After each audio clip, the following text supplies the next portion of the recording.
जिस काम के लिए हम आपको भेजना चाहते हैं वह आपका व्यक्तित्व और चरित्र करेगा और कोई चीज़ नहीं कर सकती। पंडित श्री राम शर्मा आचार्य जी। पुस्तक का नाम संस्कृति का वैभव पुनः लौटेगा।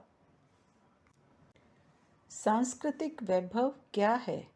इसकी फिर से वापसी की आवश्यकता क्यों है? किसी भी राष्ट्र की संस्कृति उसके लोगों की पहचान और व्यक्तित्व का निर्माण करती है। यह उन्हें दूसरों से आध्यात्मिक, बौद्धिक और भावनात्मक भेद प्रदान करती है। यह संक्षेप में लोगों और स्वयं के जीवन की परस्पर क्रिया है। यह जीवन, जन्म, मृत्यु, प्रेम और निराशा से निपटने का एक तरीका है।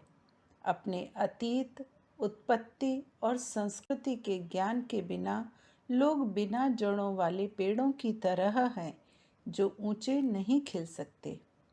आध्यात्मिक गुरु पंडित श्री राम शर्मा आचार्य की व्याख्यान श्रृंखला के संकलन की एक लघु पुस्तक आपके समक्ष प्रस्तुत है, जो संस्कृति पर ज्ञान की पहल को प्रवर्तक के रूप में साझा करती है। पुस्तक के प्रश्न: अनैतिकता को कौन भगाएगा? लोक शिक्षण कैसे हो सकता है? अगले दिनों क्या करना पड़ेगा? परिव्राजकों की क्या विशेषता है? कौन सी परिस्थिति में क्या सलाह दी जा सकती है? किस तरह से दी जा सकती है? जनसंपर्क कैसे करना चाहिए? लोगों के सामने विचार कैसे व्यक्त करना चाहिए? लोक सेवी को किस तरीके से बोलना चाहिए? लोक सेवी को किस तरीके से अपना आहार विहार बनाना चाहिए? लोक सेवी को किस तरीके से अपनी मर्यादा का पालन करना चाहिए? लोक सेवी की दिनचर्या किस तरह की होनी चाहिए? पुस्तक के कुछ अंश। पहला, जलता हुआ दीपक जहाँ भी जाएगा वहाँ प्रकाश पैदा करेगा। जिसके पास व्यक्तित्व है, ऐसा व्यक्तित्व संपन्न व्यक्ति जहाँ भी जाएगा दूसरे व्यक्तियों को ठीक कर सकता है।